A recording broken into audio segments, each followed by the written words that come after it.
was really good.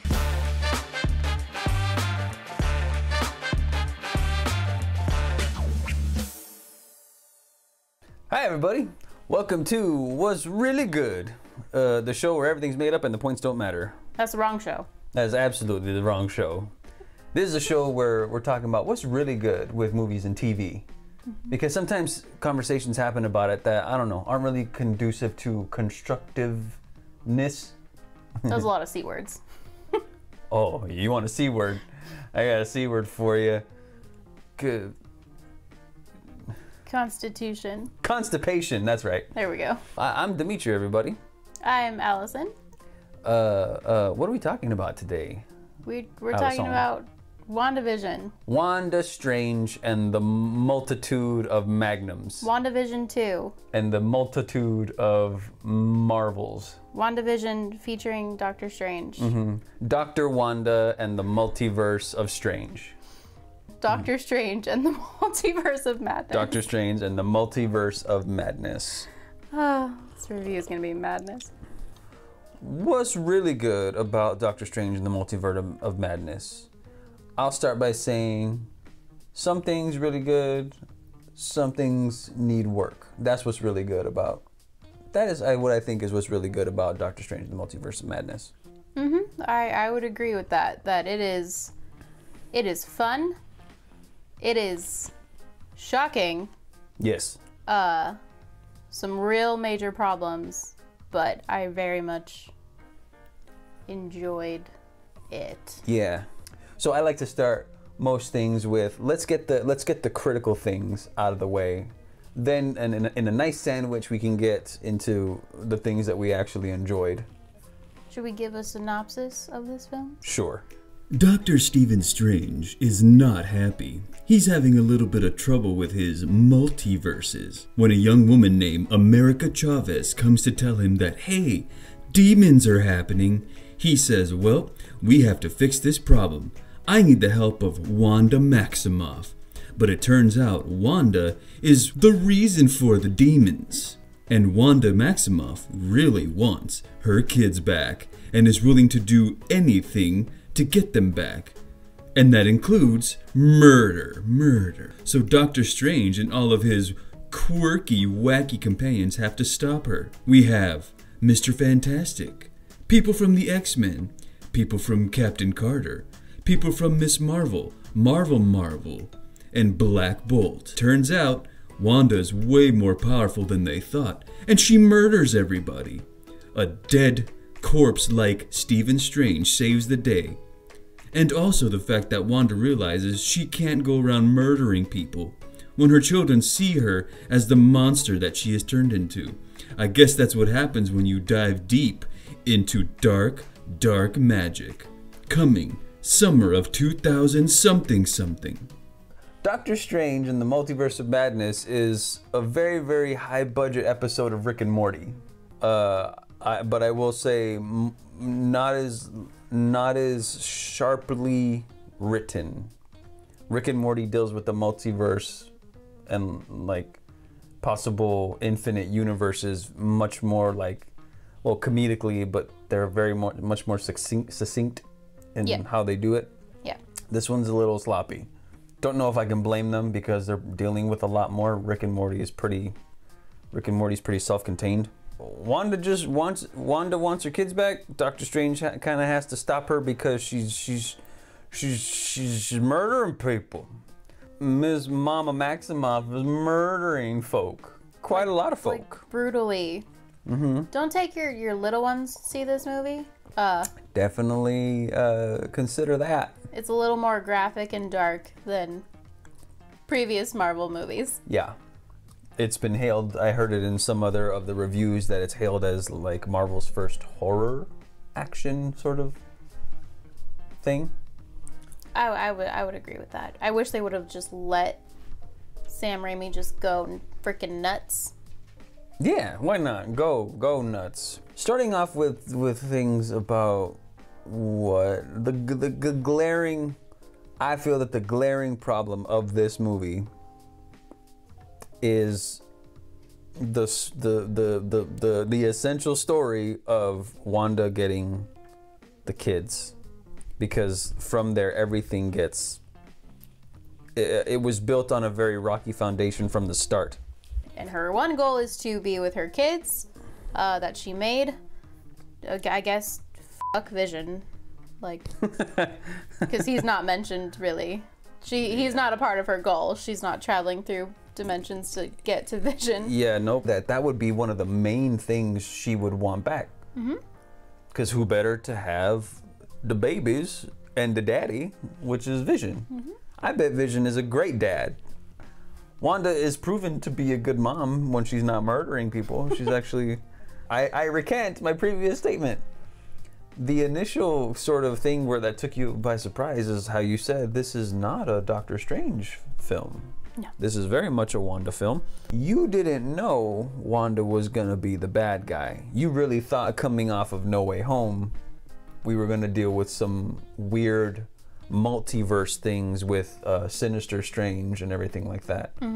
I'm completely down for a really good subversion of expectation. I'm really good with that. But one, you have to do it. You have to earn it, I guess. And two, you can't have too many. Yeah. I did that in my Predator kind of thesis thing. You can't have too many subversions of expectation. So that was already kind of like, oh, that's where we are. Okay. And it was strange. Doctor Strange. I get one more of those. It was strange because we weren't shown how we got there. We were just kind of there. Yeah, we're there. We're missing a chunk. We're missing an episode of WandaVision where Wanda goes ape shit with the Darkhold. Yeah. Because we just kind of pick up, and she's a Scarlet Witch. She is dark. She is murderous. Yeah. We really did kind of jump. Which I love, by the way. I love this version of Wanda. I was like super excited that we got to see her, but I just would have liked to have seen how we got there a little bit. Yeah. If you're not scholarly about the MCU, excuse me, if you're not scholarly about the Marvel universe, namely like the comics, you're not gonna, it's not really gonna make all that much sense if you go solely on the MCU. Seeing Wanda like this is pretty jarring, but it's very much not far off from who she actually is in the comics for most of the time. Yeah. Spoiler alert for the comics, she's not always a hero. She is more often than not a hero. Because she's very mentally unstable in the comics and makes a lot of very rash decisions concerning her kids and her loved ones and things. And the Avengers actually have a talk about how to get rid of her because she is too unstable for them to have as an Avenger. So this is a personal thing of mine. Since I like anime and everything, I'm a huge fan of proper power scaling. I like that kind of stuff because, like, when you power scale, especially in a fantasy superhero genre, even in like action or something, you kind of get a power scaling can really tell you a lot about a person. If Vin Diesel loses to The Rock, you know, you kind of figured, oh, why does The Rock win? Because he's bigger, stronger, or was because he's tactically trained. But Vin Diesel can like do these things, so he had to like be more resourceful or whatever. You just drive a car into him. Just drive a car and run over The Rock. Tokyo Drift. Oh, he's not even in that one. Never mind. What's his name in Moana? I want to say Moana. It's not Moana. His name is, you're welcome. What the heck is his name? Maui. Maui. Yeah. I was like, it starts with an M. Yeah, he's Maui. This is a tangent. It's a beautiful tangent. The reason power scaling is important because then it kind of gives you sort of I feel like it gives you a proper lay of the land. So you know telekinetically she can really she can tangle better than the best of them, even better than Doctor Strange, which is evident in the film. But like, to what extent, I would have loved to have seen, because Doctor Strange is no joke. And I imagine after Infinity War and everything, he only got stronger. but she did too. But I like power scaling to know, like, oh man, you know, it's really, I think it sometimes adds to the tension when you know, to all my nerds out there, you know, when Goku was gonna fight Frieza, everybody was worried because it's the build up to how strong Frieza is really concrete as being the most kind of diabolical and scary mortal, one of them in the whole of the Dragon Ball Z universe. And Goku has to go fight this thing, and he almost kind of loses time and time again, and he has to get a power up, and even then it's still a struggle. Like, so to have a cool power scaling of how her powers work, both telekinetically with her manifestations, how she can make things, you know, she can make sentient things. And you know, a really hard example of this is when she fights Professor X, because then we really have to power scale her psychic abilities, and he's supposed to be, I don't know if maybe it's different in different multiverses, but he's usually generally regarded as the most powerful telepath in like the world as far as for mutants. Because I don't know, I kind of think it makes it scarier to know. I agree with you, but at the same time, I feel like aside from probably her mental abilities, we have seen how powerful she is. We have been shown time and time again that she is probably the strongest Avenger. She could handle Thanos by herself, and the only reason that she didn't was because he literally rained fire. And in the previous one, she was killing the Mind Stone and holding off Thanos by herself. Yeah, that's true. So like power ability wise, and then in WandaVision we see that she can have this hold on a whole town, so we know that she is very powerful even before she gets a hold of the Darkhold. But I in terms of going up against Professor X, again, he's in the movie. Yeah, that scene should have been much longer and much more of a battle. Every night, I dream the same dream. And then...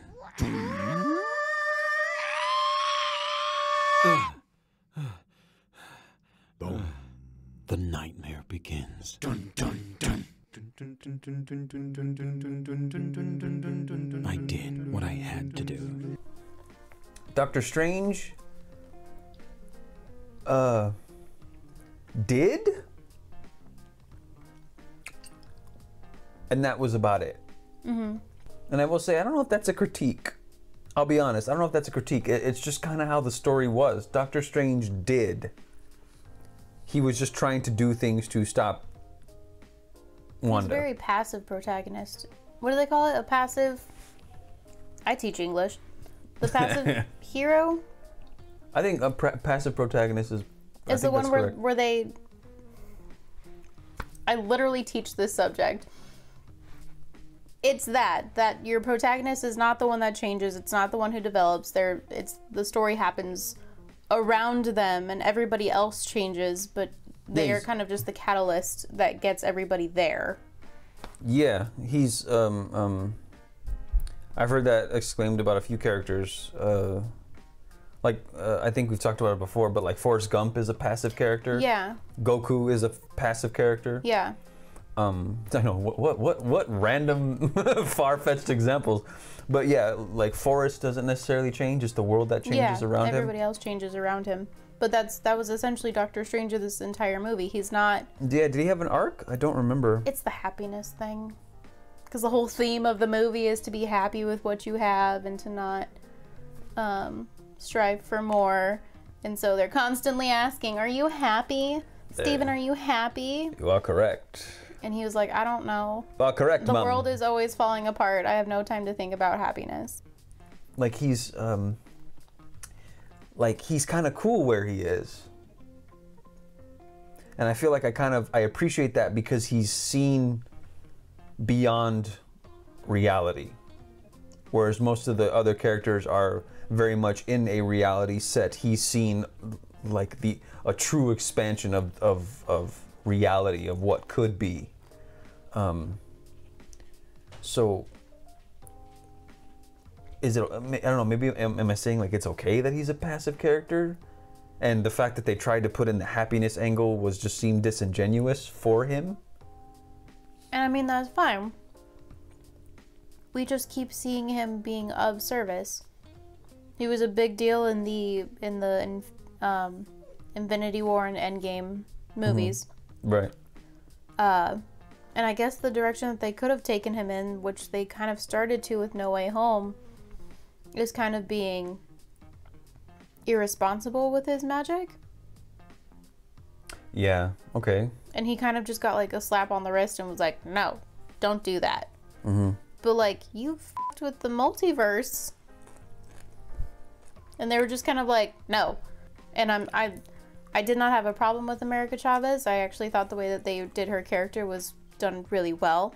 But I'm sorry, but there's no way that Doctor Strange, the one that we know, would risk the lives of lots for one.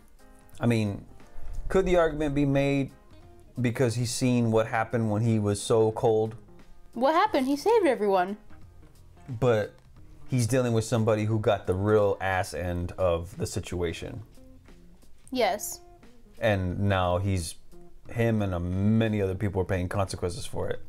So I guess if I did a deep dive on that, I would say like, is that opening his eyes to like, well, I guess, man, damn, maybe I can't just be like, hey, how I was in Infinity War was like, I got to give him the time stone because it's about the long game. It's about the end game. Whereas this is like... Then that should have been the movie. Because with America Chavez in the mix, it doesn't really make sense. It should have been where Wanda is like, you're the reason that I'm not happy. Yeah. It doesn't, clearly not. But it's you. You did this. You saw this one possibility, and because it benefited the majority, we did it. Yeah. And he's like, I did what I had to do, which is not in the movie. Oh no!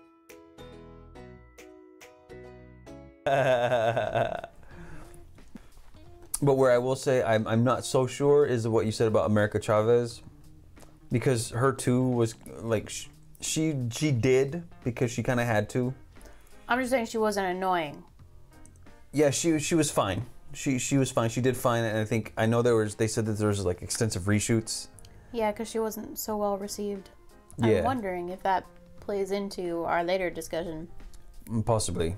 But just, they like I said, some stuff was just ill-defined. She can punch into dimensions, and her punches come out in the form of stars. Yeah. Cool, can I say? I think a lot of memes and everything get it right, and I have no idea if there's blame or anything to go with this, but I really do think the situation could have been handled way more intelligently. Oh yeah. So the people who made the memes for these of just like, I'm gonna go get my children or else everybody's gonna die, Doctor Strange, Professor X, anybody could have told her like, oh, well, this is the multiverse. If you really want your kids, we'll find a place where maybe they don't have their mom, or somebody could have told Wanda something. I mean, they kind of did with this big word called insurgents. Somebody could have told her that. Mm-hmm. And like, I guess maybe it's because we're supposed to be sympathetic, but like if she just wasn't listening to reason at all, maybe that's my problem. Nobody really gave her like deep reason. No. At least that I remember. We saw the movie once. We've been recapping it for, in preparation for this review, but like nobody had that 5-minute scene where it's like, Wanda, think about what you're doing, and then every time she comes with we didn't have the chessboard scene where Wanda makes a move but Strange is like, no, this, and then Wong makes a move like, Wanda, if you do this, even if something happens, and then a new perspective gets thrown at her by Reed Richards, Mr. Fantastic, or Professor X. Yeah, the one who would definitely know. No, you know who should have had that conversation with her? Vision. He went to go run a Krispy Kreme. That sounds awesome. He'd be the best Krispy Kreme manager. Everybody would want to work at that store. Record sales all over Krispy Kreme. Was really good. But let's move on to like the joys of this film. Wanda. Yeah, funny enough, Wanda. Yeah, let's something that we are so versed on performances. Rock. Our titular character, Benedict, always a treat. I would love to work with Mr. Cumberbatch anytime. I would love to work with anybody in this cast. He's just fun. I like what the kids say nowadays. They understood the assignment. Elizabeth Olsen has understood the assignment. She has understood the assignment from day one. I know a lot of people give her the business about her dialect, her accent. But I don't know, did you notice this thing? She actually, once in a while, her dialect would come back. In a few words. And Elizabeth Olsen, if you're not busy being an A-list actress and really making a very proper life for yourself, that you would happen to run by this very obscure and absolutely non-consequential video on my channel, which has less than 20 subscribers. If you happen to, was that intentional? Because like every once in a while, the sprinkle of her Sokovian would like, she would have like kind of her a speaking voice, but once in a while she'd be like this, like she would have just that slight little twang of her accent. I was like, hey, I wonder if she's reaching into those little nuances. I mean, I'm sure. So, if that happened, kudos to you, Miss Elizabeth, because my dialect, perfect expertise, impeccable expertise, heard that in her voice. And I thought that was really cool. But yeah, but all performances, really good. Especially the ending scene where she finally sees her children, and they see the Scarlet Witch. Yeah. Not mom. That was that hit me right in the soul. Side note, we saw this on Mother's Day weekend. Not a good film for mom. Yeah, this isn't one to, if you just show your mother the ending scene where good Wanda says, "Hey, don't worry, I got them. They're my kids." And you just showed them that, you'd be like, "Thank you for everything, Mom. On Mother's Day, know that they will be loved. Know that they'll be loved, even if your interdimensional evil self comes to attack them. They will be loved." Yeah, we saw it on Mother's Day weekend. That's funny. But yeah, that performance was awesome. That moment was awesome. This random kind of thing, but like the musical note battle was really cool. Just visually cool. The scoring in the whole movie was really cool. Yeah. Well, I mean, like when they were fighting with the musical notes. But yeah, the music is always fun. Wanda's new theme. Yeah. Oh my God. I mean, Doctor Strange, both of them so far have been nothing but visual masterpieces. I understand why they get like accolades for being that, because they really do cool things. Those visual effects artists, man. If I didn't want to, yeah. The Doctor Strange thing is kind of perfect for, like, it kind of has that really good, it perfectly sets the tone of what a comic book movie can be nowadays. Like, you can really just do whatever the heck you want to make it as absurd or as crazy as you want, and it can still kind of be really cool. You had said it in the beginning of the review, like, fun. Honestly, you will go into this movie and you will have fun. Even I know they said like the cameos weren't as extensive as they wanted them to be, but I liked them. They were cool. Yeah, I was like, I thought they were great, because they were just like, we just got a very cameo filled movie with No Way Home. Yeah. And so it was nice to just have like a little taste of cameos. that's like, hey, we can tease this, but it's not 100% a part of our whole cinematic universe. Yeah, it would have been like that. I don't know if y'all have seen that. Yeah, have you ever seen that video where the portals open at the end of Endgame and every protagonist comes out in the history of cinema ever? Yes. Well, I know a lot of people were not happy seeing Wanda in this light, but I was very happy to see her like this. I love that we get to see not a Mary Sue. Right. She means Ray Stantz from Ghostbusters. Yeah. No, I'm kidding. Yeah, you're so mad. But yes, I very much enjoy that we get to see her just go off the rails completely, even more so than she did in WandaVision, and we have come to see the Scarlet Witch. She is now the Scarlet Witch, and before I think she wasn't really there yet. And she is now in her villain form, and I think that's really cool. And I know a lot of people were saying like, oh, you're playing with the whole emotional woman trope and she becomes unhinged and stuff. Well, yes, but also that's very much true to her character. Like, she is very mentally unstable, and to see that come to fruition in the movies is really nice to see, especially after the years of just being spoon-fed all of these women characters who can do no wrong. So yeah, I loved it. I think that she is fantastic, and I love her, and she's great. Okay. That's a great segue into... Yeah, that's what I say. That's like, I have never had a more perfect segue into what we're doing with all of that.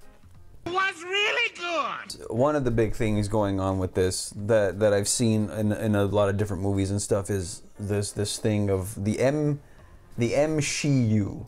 I would like to know,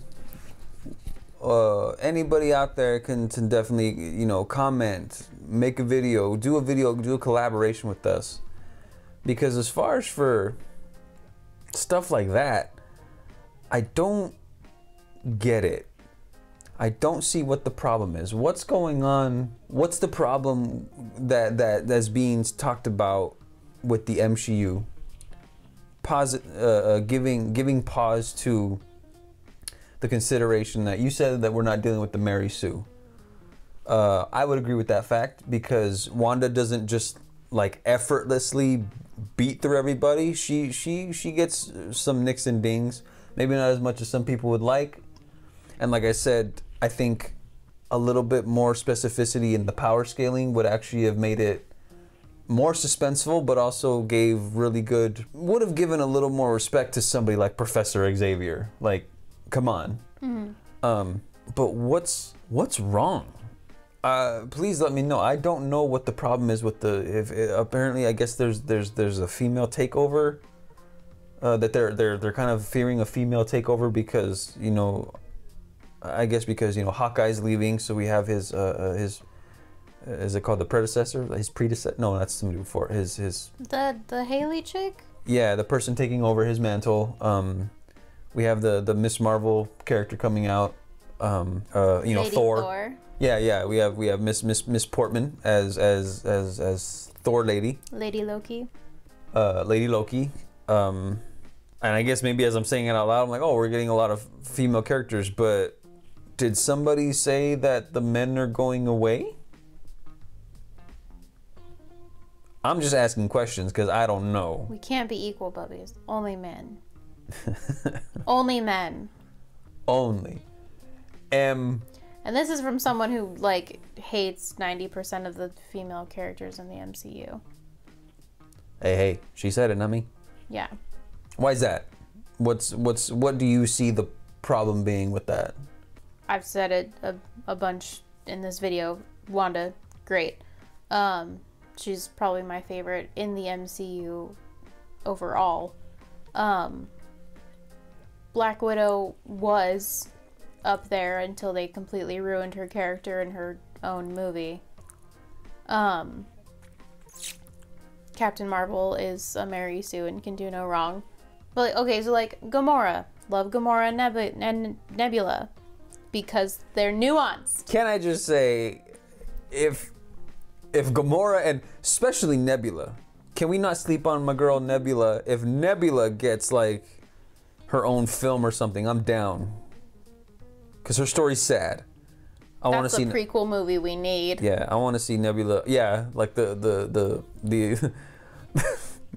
I feel like the adventures of Gamora and Nebula sound like really lighthearted. No, it would be like the tutelage.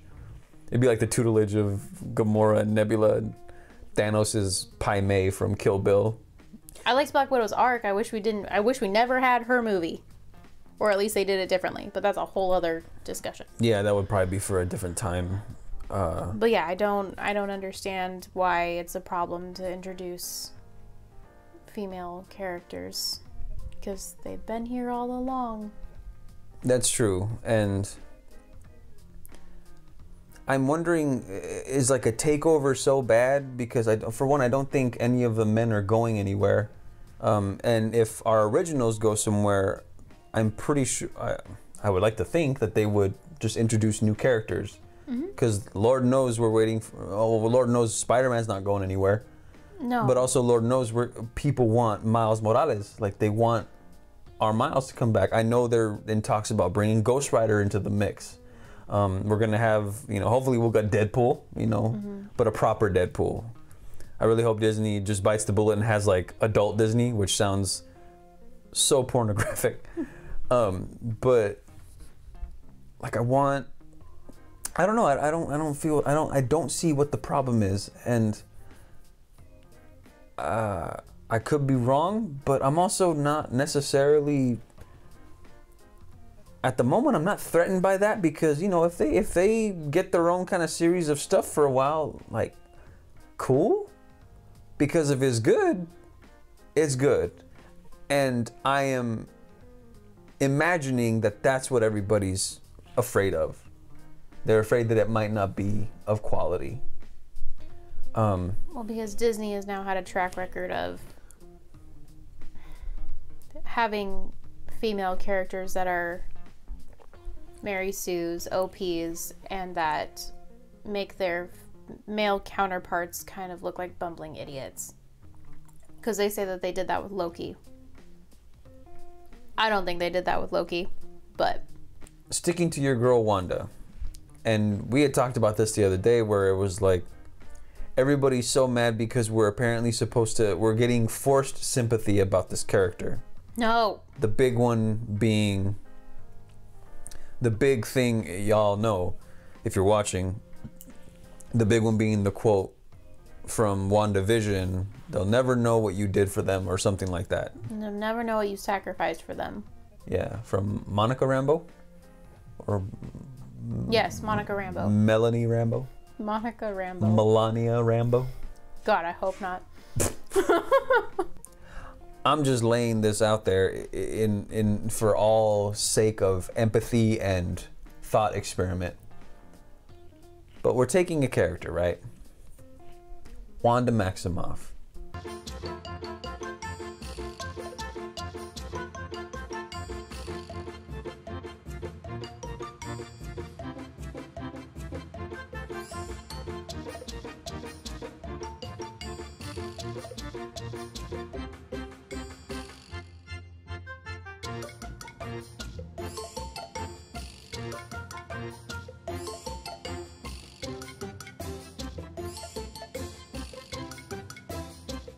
I kid you not, I have seen some shit.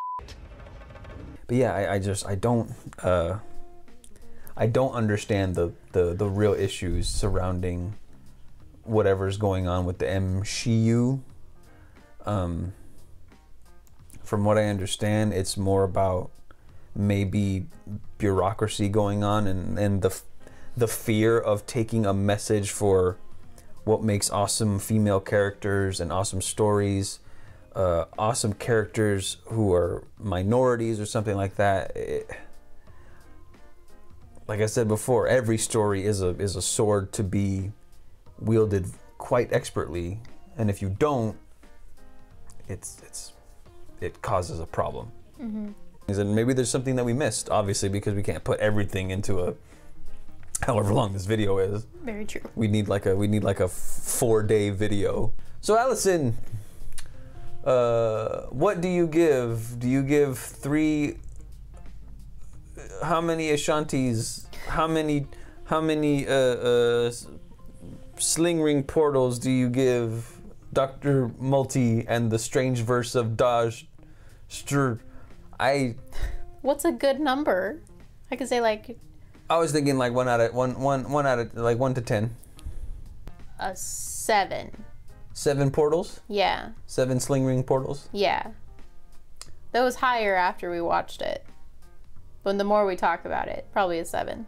Yeah, I would probably give it. I would give it the 6.5 to 7 portals. Just mainly on the basis of some of the fundamentals were crazy. But I'm gonna give a positive outlook. What Marvel is trying to do, I definitely imagine, and I'm seeing it, is extraordinarily difficult. They're taking around 80 years of established lore, and we're talking the craziest branches of lore, and trying to formulate it into a cinematic universe. That's extraordinary. So kudos to everybody working on that. What? Shut up. The end. Oh my God. That was fun. That was fun. My eyes want to close. And you know so what's bad. funny? I'm not a drinker. Like at all. I am. If the drinker ever wants to drink, I'll drink with the drinker. I'll drink with Mike and Jay and also chill with Rich, but I won't. I want to drink with Mike and Jay. Yeah, you do. Specifically Jay. Specifically Jay?